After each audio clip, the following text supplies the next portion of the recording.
Borivali welfare foundation और D hospital के संयुक्त तत्वाधान में ये प्रोग्राम का आयोजन किया गया है और आज के हमारे मुख्य अतिथि के तौर पर डॉक्टर रचना मिश्रा मैम है। मैं बहुत बहुत शुक्रिया और बहुत बहुत स्वागत इस प्रोग्राम में आपका। वेलकम। मैम का जैसा कि परिचय है, मैम गायनोकोलॉजिस्ट हैं और इनसे जुड़े जो भी सवाल है आज डॉक्टर डे के उपलक्ष्य में मैम हमारे सपोर्ट में है और आप तमाम जितने भी पेशेंट्स हैं, जितनी भी महिलाएं हैं उनके लिए मैम आज अपना जो परामर्श है वो बिल्कुल मुफ्त आप लोगों के बीच दे रहे हैं। जो भी आपके मन में सवाल है, जो भी अगर कुछ कंफ्यूजन है तो आप मैम से आज पूछ सकते हैं। आज के परामर्श का कोई फी नहीं है और ये एक खास आयोजन मैम की तरफ से और बोरीवली फाउंडेशन की तरफ से किया गया है। मैम सबसे पहले तो सवाल करेंगे, अभी महिलाओं को कब ये जब आशंका हो जाता है कि हम प्रेग्नेंट हैं और प्रेगनेंसी के बीच हम जूझ रहे हैं तो कितनी जल्दबाजी में डॉक्टर से संपर्क करना चाहिए, किस अवस्था में? मैं डॉक्टर रचना मिश्रा यहाँ की संस्थापक हूँ और मैं पीएमसीएच में एज असिस्टेंट प्रोफेसर में पीएमसीएच में गायनोकोलॉजिस्ट के पोस्ट पे काम कर रही हूँ। मैं आज आप लोगों को मुफ्त सेवा के लिए बैठी हुई हूँ कि आप लोग को मुफ्त सेवा दे पाऊँ। इनका सवाल है कि किस अवस्था में प्रेग्नेंट लेडी को किस अवस्था में क्या कब डॉक्टर से सलाह लेनी चाहिए। महिलाओं को जैसे ही पता चले कि हम प्रेग्नेंट हैं, हमारा पीरियड मिस हो गया है, तो तुरंत वो डॉक्टर से सलाह लेंगे। डॉक्टर से सलाह लेने के बाद उनकी बहुत सारी परेशानियां होती हैं, जैसे मॉर्निंग सिकनेस, मतलब सुबह सुबह वॉमिटिंग होना, बार बार पेशाब लगना, ब्रेस्ट टेंडरनेस, ये सब उनकी समस्याएं होती हैं जिसको कि डॉक्टर उनको ट्रीट कर सकते हैं। तो जैसे ही उनको पता चले कि मेरा पीरियड मिस हुआ है वैसे ही वो डॉक्टर से सलाह लेंगे। और अगला सवाल हमारा ये रहेगा कि जब डॉक्टर ने उन्हें ये बता दिया, कंफर्मेशन हो गया कि आप प्रेग्नेंट हैं, आपको ये प्रिकॉशन लेना है, तो डॉक्टर बहुत ज्यादातर मतलब दवाइयों की एक लिस्ट देते हैं या फिर कुछ ऐसे जांच ले सकते हैं कि हाँ ये जांच आपको करा देना है। उसके बाद जो महिलाओं के घरेलू जो कार्य है, जिसमें रोजमर्रा के कार्य है, उसमें क्या क्या चीजें हैं जिनमें प्रिकॉशन करना चाहिए? बहुत सारे कार्य नहीं हो जाती है। हाँ, आपका ये सवाल था कि ज्यादा जाँच करा देते हैं या बहुत ज्यादा दवाइयाँ नहीं देते हैं, ऐसी कोई बात नहीं है। हाँ, एक बार जब आएंगे महिलाएं तो उनको प्रेगनेंसी टेस्ट तो करना ही है।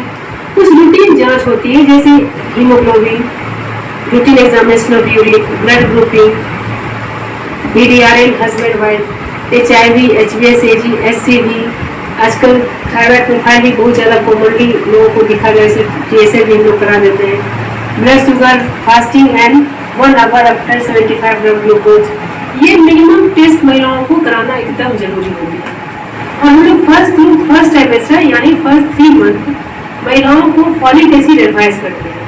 लेकिन कोई महिलाएं ऐसी भी होती है जिनका previous history of recurrent abortion का हिस्ट्री अगर होता है या 1 एबॉर्शन या 2 से या 3 से ज़्यादा एबॉर्शन, उसको हम रिकरेंट एबॉर्शन बोलते हैं। उस कंडीशन में हम लोग कुछ एक्स्ट्रा दवाइयाँ देते हैं जैसे प्रोजेस्टेरोन, मैक्रोनाइज प्रोजेस्टेरोन, जिससे कि लुटियर सपोर्ट में वो काम आता है।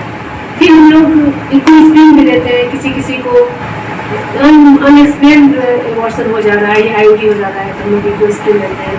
किसी को हेपेरिन भी दिया जाता है, किसी को हम लोग SCG ह्यूमन कोरियोनिक गोनाडोट्रोपिन भी देते हैं। ये सब लुटियर सपोर्ट के लिए दिया जाता है। ये एसेंशियल सिर्फ फॉलिक एसिड होता है और कुछ मॉर्निंग सिकनेस से हम लोग पायरोक्सिन का सब देते हैं। लेकिन कुछ महिलाएं जिसका कि रिकरेंट एबॉर्शन, उस कंडीशन में हम लोग अलग से दवाइयाँ देते हैं। तो अगर आप लोग जो यहाँ बैठी हुई हैं, अगर आप लोगों को अगर कुछ पूछना हो, कोई सवाल हो तो आप मैम से पूछ सकती हैं। हम लोग जब प्रेगनेंसी कंसीव हो जाता है तो उसके बाद मूड स्विंग होता है तो वो अनएक्सप्लेन होता है, तो उस कंडीशन में हम लोग क्या कर रहे हैं? इसमें लाइफ स्टाइल मॉडिफिकेशन बोला जाता है। Life style modification, mood swing, जैसे फॉलिक एसिड, हम लोग मॉर्निंग सिकनेस होता है उसके चलते मूड स्विंग होता है। जैसे अब बार वॉमिटिंग लगता है, अच्छा नहीं लगना, खाना अच्छा नहीं लगना, वॉमिटिंग टेंडेंसी होता है, ये मूड स्विंग का कारण होता है। उस कंडीशन हम लोग वॉमिटिंग ना हो इसके लिए हम लोग पायरोक्सिन देते हैं, जिसके कारण वॉमिटिंग टेंडेंसी थोड़ी कम हो जाती है। और थोड़ा सा मरीज को बोलते हैं अपना लाइफ स्टाइल मॉडिफिकेशन करो, थोड़ा बाहर हवा में घूमो, थोड़ा सा पार्क में घूमो, इससे उनको आराम हो जाता है। तो प्रेगनेंसी के दौरान क्या सफर करना चाहिए नहीं करना चाहिए, कौन बता सकती है? प्रेगनेंसी के दौरान जब कोई महिला अगर गर्भावस्था में है तो क्या वो ट्रैवल कर सकती है, कितना कर सकती है, पता है आपको? नहीं पता है, तो ये चीज मैम से जानना है। अगर कोई महिला प्रेग्नेंट है, हर एक औरत को ये सवाल रहता है, आती है मैडम हमको जाना है नैया, कहाँ जाना है, हमको दरभंगा जाना है, कोई बोलते हैं हमको मधुबनी जाना है, तो क्या सफर कर सकते हैं या नहीं कर सकते हैं, ये भी जानकारी लेनी जरूरी है। हाँ, सफर कर सकते हैं, लेकिन किसी किसी महिलाएं का वही APH मतलब एंटीपार्टम हेमरेज या थ्रेटेड अबॉर्शन, यानी कि कोई ब्लीडिंग की हिस्ट्री है किसी महिला को, उसको कंप्लीट बेड रेस्ट का एडवाइस किया हो गया, वो सफर नहीं कर सकते हैं। या इल्डरली प्राइमरी पेशेंट है या high risk pregnancy in the sense कि history of bleeding in first trimester या एंटीपार्टम हेमरेज है। एंटीपार्टम हेमरेज की तो 2 तरह के होंगे, placenta previa and absorptive placenta. Antepartum haemorrhage पूछिए क्या है? एंटीपार्टम हेमरेज होता है कि 28 सप्ताह यानी 7 मंथ के बाद किसी महिलाओं को ब्लीडिंग की मतलब ब्लीडिंग हो जाती है, उसको हम लोग एंटीपार्टम हेमरेज बोलते हैं, जो कि 2 तरह से ब्लीडिंग होती है। एक तो पूरे उसका जो होता है प्लासेंटा वो नीचे की ओर अटैच होता है, तो उसमें उसके कारण हो जाता है ब्लीडिंग। और दूसरा होता है कि प्लासेंटा अपने जगह पर अटैच है, लेकिन वो प्रीमेच्योर थोड़ा सेपरेशन हो जाता है, जिसकी वजह से वहाँ क्लॉट जमा हो जाता है, उसके वजह से ब्लीडिंग हो जाती है। इस तरह का अगर हिस्ट्री है तो उसको कंप्लीट बेड रेस्ट में रखते हैं, उस तरह की महिलाएं सफर न करें। या इल्डरली प्राइमरी पेशेंट है या बहुत पीसीएस प्रेगनेंसी है, इस तरह की महिलाएं जिसको हाई रिस्क में होती है, उस सबको हम लोग सफर अवॉइड करते हैं। लेकिन बाकी भी किसी महिलाओं को हम लोग अवॉइड करते हैं कि रोड वाला सफर ना करें। अगर सफर भी करना हो तो ट्रेन से सफर कर सकते हैं। ये जो सफर की बात होगी, इसी रिलेटेड प्रश्न है, इसलिए मैं आपको दोहराना चाहूंगा कि आजकल बहुत सारे मतलब मान के चलते हैं कि 25% टाउन में आप जो महिलाएं हैं वो स्कूटी ड्राइव करती हैं, तो उनमें भी उनको परहेज करना चाहिए। हाँ, परहेज करना चाहिए कि स्कूटी ड्राइव करने से अगर प्लेन रोड में ड्राइव कर रही है, कोई जर्क रोड में नहीं है तो कोई दिक्कत नहीं, लेकिन हाँ गिरने की संभावना स्कूटी में रहती है। आजकल इतना बिजी रोड रहता है, कई महिलाएं गिर सकती है, फिसल सकती है, तो इंजरी का चांस होता है, इसलिए हम लोग करते हैं। और एक और भी सवाल है आपके पास? ये जो उल्टी वगैरह ये सब होता है, उसको मतलब कुछ भी मतलब दवाई भी लेने पर कंट्रोल नहीं होता है, इसका रीजन? हाँ, इसमें प्रेगनेंसी में जो उल्टी होता है फर्स्ट ट्राइमेस्टर, ये 2 तरह का उल्टी होता है। एक को मॉर्निंग सिकनेस बोला जाता है और एक को हाइपरेमेसिस ग्रेविडेरम बोला जाता है। मॉर्निंग सिकनेस में तो सिंपल है, सुबह उठोगी तो थोड़ा सा उल्टी जैसा लगेगा, तो हम लोग उस कंडीशन में ग्लूकोज देते हैं।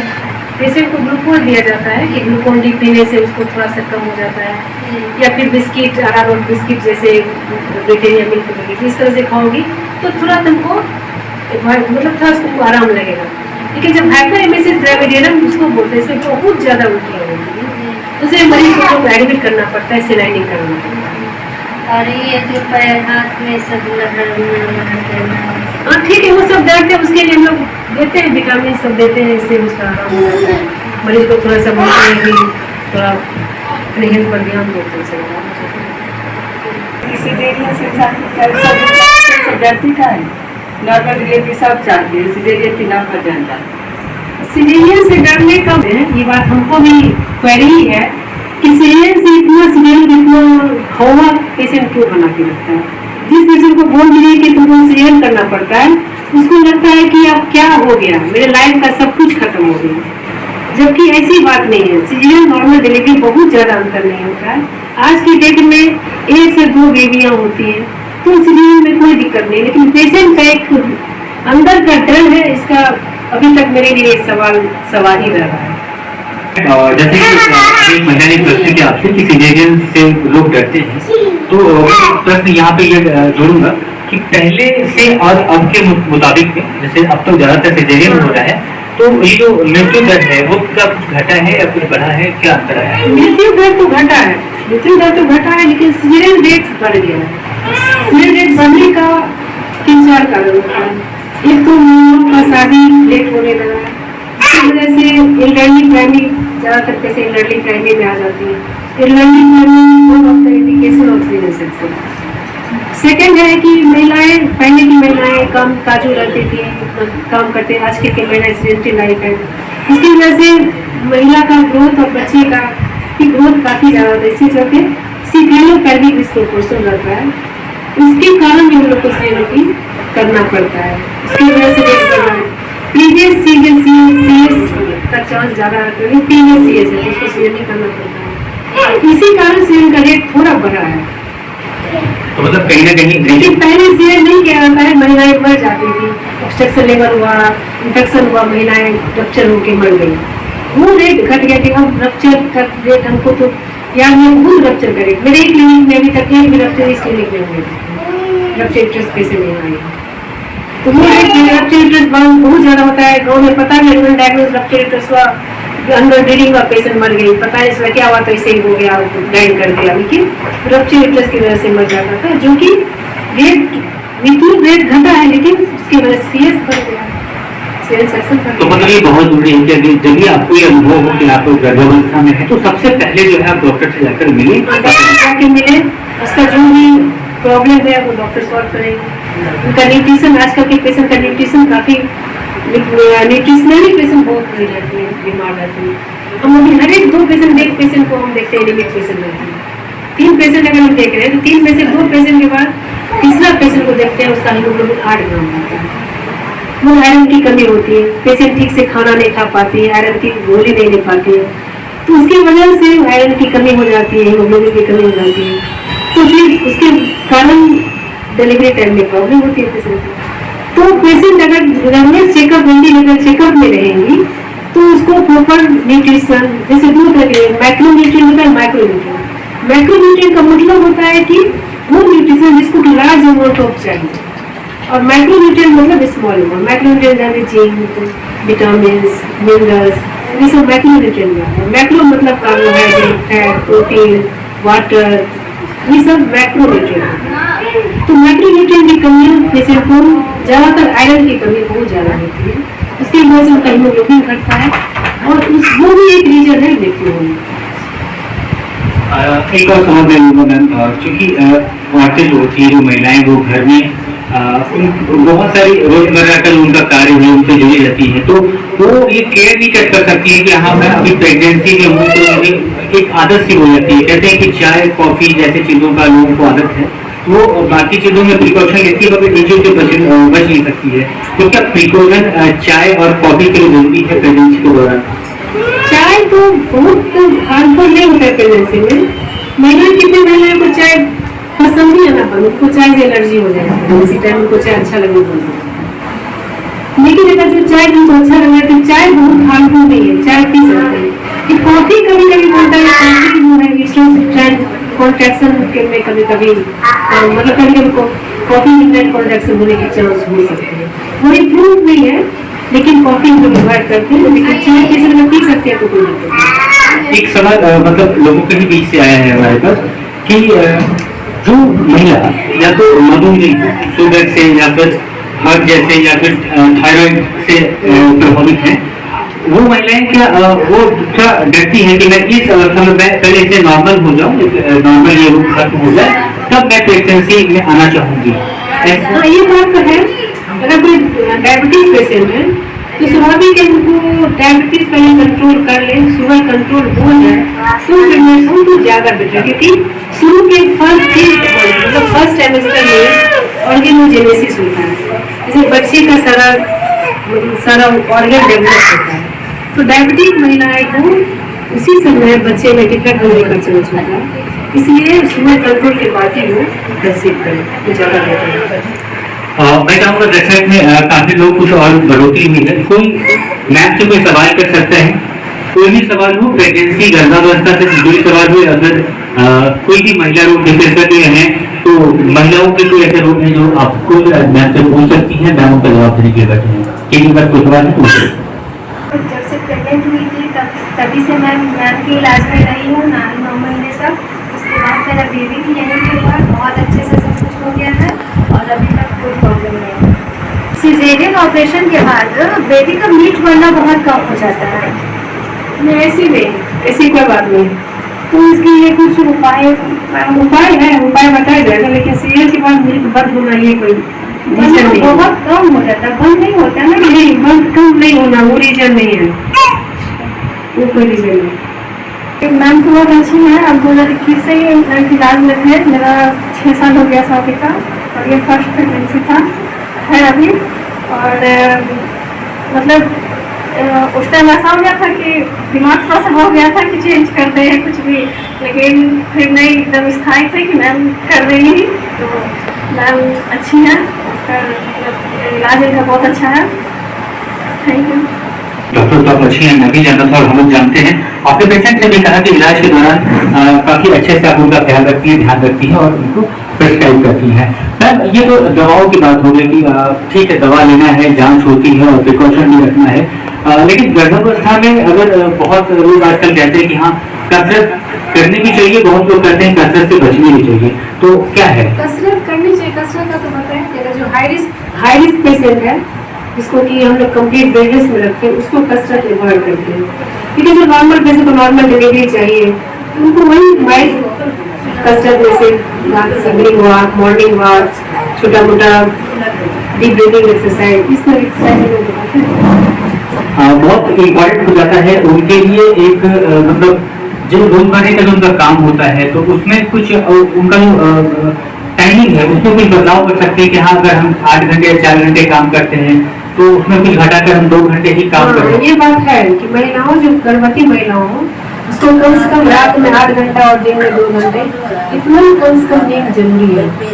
अगर दोपहर में वो 2 घंटे उनको आराम एकदम मस्त है, और रात में 8 घंटे सोना एकदम मस्त है, इतना उनको मिनिमम रेस्ट चाहिए।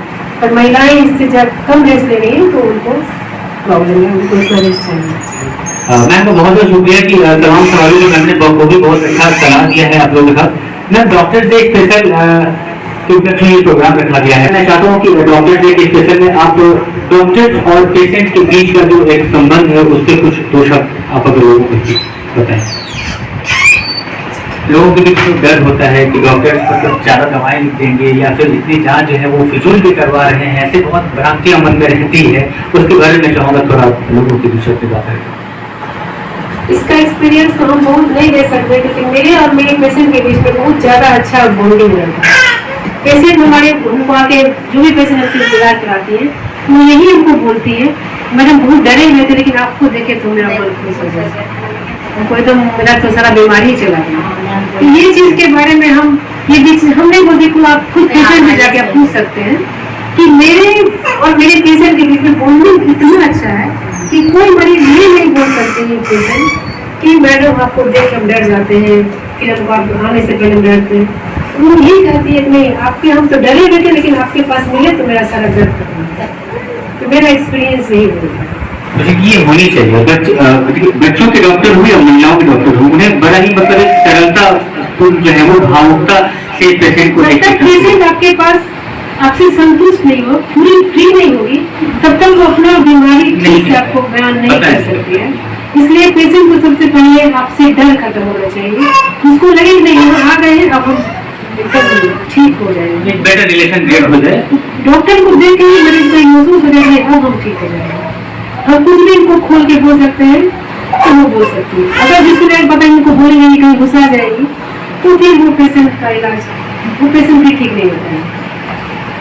तो थोड़ी देर इंतजार कीजिएगा, हमारे कुछ डॉक्टर पंकज मिश्रा सर भी आ गए हैं जो यूरोलॉजिस्ट हैं, आपके बीच उनसे जुड़े हुए सवालों का वो भी आपको जवाब देंगे।